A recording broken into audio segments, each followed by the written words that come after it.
آزادی ایک نعمت ہے۔ نبی مکرم صلی اللہ علیہ وآلہ وسلم نے آزادی کو کس طرح اہمیت دی؟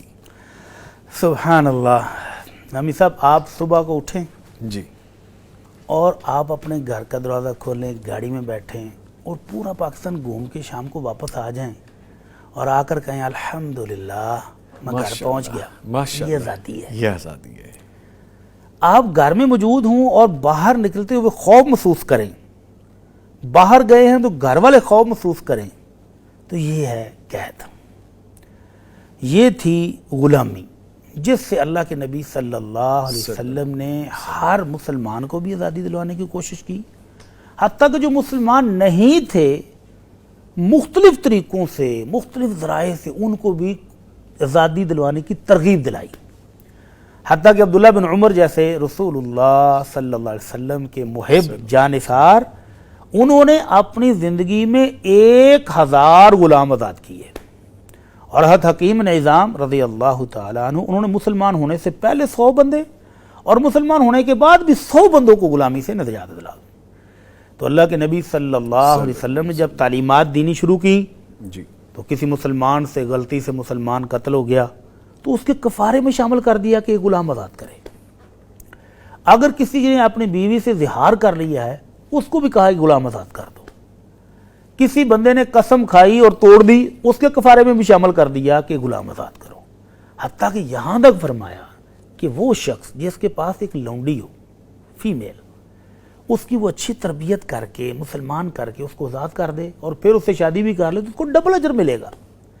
تو نبی کریم صلی اللہ علیہ وسلم نے دنیا سے غلامی کو ختم کرنے کے لیے وہ بنیادی اصول دیے جو بالآخر بعد میں اقوام متحدہ نے قبول کر کے شامل کر لیا اپنے چارٹر میں، اور آج الحمدللہ پوری دنیا میں غلامی نہیں ہے۔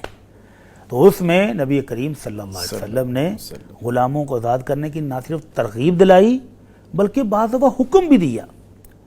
حضرت کعب کہتے ہیں رضی اللہ تعالی عنہ کہ میں اپنے غلام کو کسی وجہ سے غصے سے پیٹ رہا تھا اور اتنا شدید غصہ تھا کہ میں ڈنڈے کے ساتھ مار رہا تھا، تو پیچھے سے مجھے آواز آئی، اعلم یا ابا مسعود، سوری میں نے کعب کہہ دیا، حضرت ابو مسعود تھے رضی اللہ تعالی عنہ، تو آپ نے پیچھے سے آواز دی اعلم یا ابا مسعود۔ وہ کہتے مجھے اتنا شدید غصہ تھا کہ مجھے سمجھ نہیں آ رہی تھی کہ آواز کہاں سے آ رہی ہے۔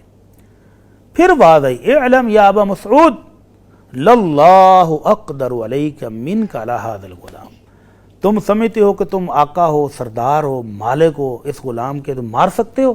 وہ اللہ بھی تمہارا مالک ہے، تمہارا آقا ہے، اس کو بھی تم پر بڑی قدرت حاصل ہے۔ کہتے میں نے مڑ کر دیکھا تو کائنات کے سردار کھڑے تھے، تو آپ کی روبدار شخصیت تھے، میرے ہاتھ سے ڈنڈا گر گیا اور میں نے فوراً آ کر معافی مانگی اور پوچھا اللہ کے نبی اب کیا حکم ہے؟ آئندہ میں کسی غلام کو ماروں گا بھی نہیں۔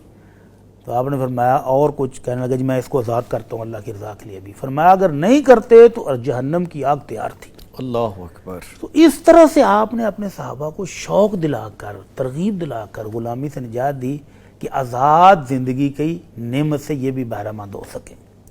تو نبی کریم صلی اللہ علیہ وسلم نے اپنے بے شمار فرامین میں آپ نے فرمایا من اعتق رقبۃ مسلمہ، جس بندے نے ایک مسلمان غلام کو آزاد کیا، اللہ رب العزت اس بندے کے ایک ایک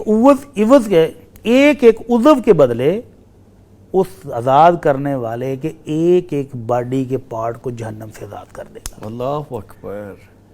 تو یہ ہے آزادی، اور آزادی کی نعمت اگر کسی نے پوچھنی ہو تو پھر بلال رضی اللہ تعالی عنہ سے پوچھ لینا، جس کے سینے کے اوپر بھاری پتھر ہوتا تھا، نیچے تپتی ہوئی مکے کی زمین ہوتی تھی اور پھر اوپر ظالم امیہ مالک ڈنڈے بھی برسا رہا ہوتا تھا، اور زبان سے کیا نکلتا ہے کہ نہیں ایک اللہ کے سوا میں نہیں کسی کو مانتا۔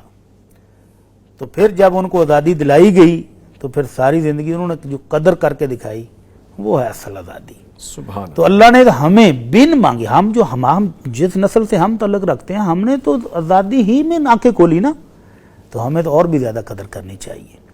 تو اللہ ہمیں اس ملک اور اس کی آزادی کی قدر کرنے کی توفیق عطا فرمائے، اور اس کی سلامتی کو اللہ تعالیٰ اپنی حفاظت میں لے لے۔ آمین۔